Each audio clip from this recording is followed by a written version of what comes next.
Well, hello again, guys. I'm back with yet another video. Jesse Winker is headed to the Seattle Mariners in exchange for some top prospects in Justin Dunn, Brandon Williamson, Jake Fraley, and Eugenio Suarez will be heading back to the Mariners as well. Wow, is the hot stove hot as can be right now. We're going to talk all about it in today's video. But before we get into this video, leave a like, subscribe, and turn notifications. Now, I know this Reds hat looks stupid. It's the only Reds hat I have, so I figured why not wear it. So, yeah, let's go ahead and get into this video. The Mariners are going to be getting Jesse Winker. Winker, all-star in 2021. And this is a guy that's one of the better players in baseball, but I don't think it's enough credit for it. This is a guy that in 2021 posted a 305 batting average, 24 home runs, 71 RBIs, a 394 on base percentage, a 556 slugging, a 949 OPS, and an OPS plus of 140. This is and a 2.7 WAR. This is a guy that I personally think is one of the more underrated players in baseball. In my opinion, if he could have stayed healthy the whole season, this is a guy that would have won MVP last year. I think that this is a guy that has MVP potential. And bringing him into an outfield that's going to have Julio Rodriguez, Jared Kelenic in the future. This is something that the Mariners are building a really, really good team here. And this is a team in the Mariners that has had one of the best off seasons, if not the best off season in baseball. In my opinion, they have acquired three superstars this offseason: Robbie Ray, Adam Frazier, and Jesse Winker. This is a team that has had a phenomenal offseason. And Jesse Winker only helps that and fits in greatly in right field. I mean, I'm saying greatly. The Mariners are doing everything right this offseason. Jerry DePito's finally, stepping his foot on the gas, and he's doing something. You know what I mean? They are really building a great team over there, and I am loving what the Seattle Mariners are doing. I think that they really are maybe perhaps the best team if you're looking 5 years down the road, this could be one of the best teams, if not the best team in Major League Baseball. I mean, this is insane what they're doing right now. Now, like I said, he is going to slot into either left or right field, maybe even center. He plays some center field.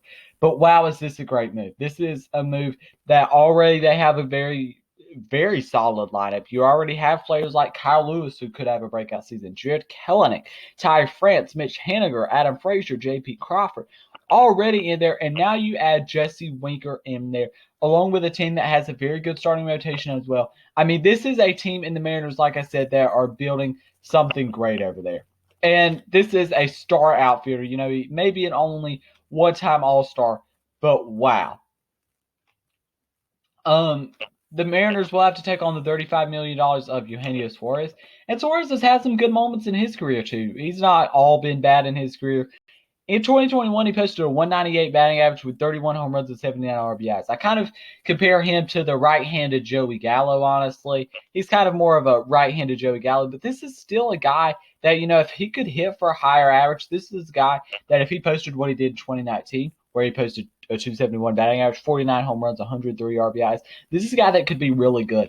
And I think that bringing him in takes them out of I think this trade takes them out of the sweepstakes of Kris Bryant, but I really like this trade for the Seattle Mariners. Not only do you bring in an all-star type player, MVP type player possibly in Jesse Winker, but you bring in a player in Eugenio Suarez that if you can turn him in to just a little bit of something, he's already got the power. If you could just up his batting average a little bit, get his batting average up, get his swing and miss stuff off a little bit, then this is a team that, I'm telling you, I think the Mariners are bound for a playoff run in 2022. And I think this is a team that's going to be making the playoffs in 2022. I really like what they're doing. And I think, if the Astros don't bring back Correa, they could win that division next year. I don't think that that's too crazy to say that they could win that division next year. Now let's talk about what Cincinnati's getting back. First, they will be getting back outfielder Jake Fraley. This is a guy that's Major League ready, of course, right now. And in 2021, not a very good year. 210 batting average, 9 home runs, 36 RBIs, 10 stolen bases, 352 on base percentage, 369 slugging, 721 OPS. This is a guy in Jake Fraley that, to be honest, has just never posted a very good career. He's going to be their center fielder. What I'm surprised they didn't get back in this trade is some kind of shortstop. And that's the deal here. Justin Dunn is a very good guy. This is a guy that can throw pretty hard. And in 2021 didn't post very bad numbers, 1-3 with a 3.75 ERA. It was a first-round pick by the Mets in 2016. This is a guy that's going to be pretty solid, and he's going to get a much better chance in 2022 in the Cincinnati Reds rotation. I really like the pickup of getting Justin Dunn, but the main guy in this trade is Brandon Williamson. I think he is their number 7 prospect right now. And he posted a really good year in 2021, posting a 2-1 record with a 3.19 ERA and high A ball. That gets moved up to AA Arkansas, where he posted a 2-5 record with a 3.48 ERA and 13 starts. I think that personally the Reds could have got more back here. I think that you got a little shorthanded here. I think that you could have got somebody more back. I think you should have looked to get a shortstop. Obviously, you still have guys besides Winker that you could trade, like a Tyler Mahle or Luis Castillo. I mean, there's been some. It seems like a big teardown right now in Cincinnati and Seattle, or not Seattle, in Oakland.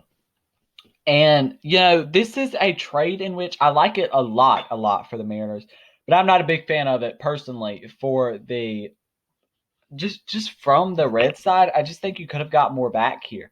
I think for the type of player that Jesse Winker is, the potential of Eugenio Suarez, I still think he does have a little bit of value. I think they're getting a little bit shorthanded here. So if I'm giving some grades for this trade, for the Mariners, A+.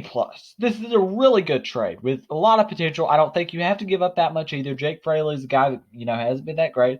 Justin Dunn, of course you're losing a little bit there, but they still finesse the Mets out of him anyways. Brandon Williamson, he had a good year, but you still have guys like Emerson Hancock, George Kirby. So if we head over to baseball trade values, they personally think that the Reds are winning this trade kind of big here with the value of Brandon Williamson there. I don't agree. I think that Eugenio Suarez still has some potential and he still provides power there. And, Jesse Winker is a guy that's really good as well. I think that his value is a little under here from what it really is. But, I still think that the Reds could have got maybe just a little more back. I don't know. I just feel like maybe you could have got a little more back. Well, I understand why. I think you could have got like a shortstop back. I'm not saying a Noelvi Marte, but I think you could have looked to get a shortstop, maybe another prospect that was pretty decent. I think you could have just went for another prospect there that was pretty decent. Brandon Williamson, I think, is going to be good. Dunn's going to be decent as well, I think. And, Jake Fraley's just not anybody that's been that great. So Justin Dunn still is a kind of if. But yeah, that's going to be the end of today's second video. If you enjoyed it, make sure you leave a like, subscribe, and turn notifications because this place